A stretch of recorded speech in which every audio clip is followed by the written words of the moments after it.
সহকর্মী তাহিদ মিথুন আছেন ডক্টর মোহাম্মদ ইউনুসের সাথে। এ বিষয়ে আরও বিস্তারিত জানাবেন তিনি। মিথুন, ডক্টর ইউনুস এখন কোথায় আছেন?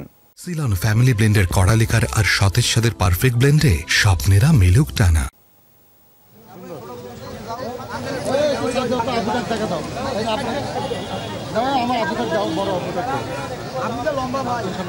দেবাশিস, এই মাত্রই আসলে অন্তর্বর্তী সরকারের যে প্রধান উপদেষ্টা তিনি বেগম রোকেয়া বিশ্ববিদ্যালয়ে যে পরিদর্শন করেছেন সেই বেগম রোকেয়া বিশ্ববিদ্যালয় থেকে বেরিয়ে গেছেন যে রংপুর মেডিকেল কলেজে, অর্থাৎ এখানে যে কোটা আন্দোলনের সময় যে সংঘর্ষ যে আহত হয়েছেন তাদের দেখতে তিনি রংপুর মেডিকেলে গেছেন। এর আগে তিনি দীর্ঘ সময় রংপুর বেগম রোকেয়া বিশ্ববিদ্যালয় ছিলেন এবং এখানকার যে সার্বিক পরিস্থিতি আন্দোলনের সময় বিশেষ করে যে পরিস্থিতিগুলো হয়েছে সেগুলো নিয়ে বিভিন্ন শিক্ষার্থীদের সঙ্গে যারা সমন্বয়ক ছিলেন তাদের সঙ্গে কথা বলেছেন।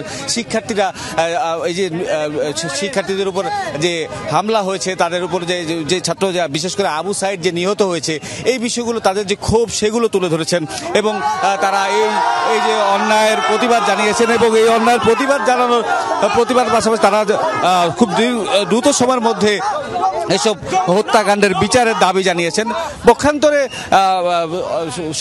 প্রধান উপদেষ্টা তিনি আশ্বাস দিয়েছেন যে সকল হত্যাকাণ্ডেরই বিচার করা হবে এবং এর বাইরে তিনি এখানে যেহেতু প্রশাসনিক কর্মকর্তারাও ছিলেন তিনি বলেছেন যে তিস্তা মহাপরিকল্পনা বাস্তবায়ন সহ রংপুর অঞ্চলের উন্নয়নের যেসব প্রতিশ্রুতিগুলো ছিল সেগুলো তিনি দ্রুত গতিতে দেখার আশ্বাসও দিয়েছেন। এখানকার যারা উপস্থিত ছিলেন প্রশাসনিক কর্মকর্তা তাদের সঙ্গে কথা হয়েছে, স্থানীয় মানুষের সঙ্গে কথা বলেছেন এবং এখান থেকে তিনি রংপুরে মেডিকেলে গেছেন এবং এরপরে শিক্ষার্থীদের যে সমন্বয়করা রয়েছেন তাদের সঙ্গে সমন্বয়করা একটি বৈঠক করবেন এবং তারা সাংবাদিকদের তাদের যে সব নতুন কর্মসূচি সেগুলো তুলে ধরার কথা রয়েছে।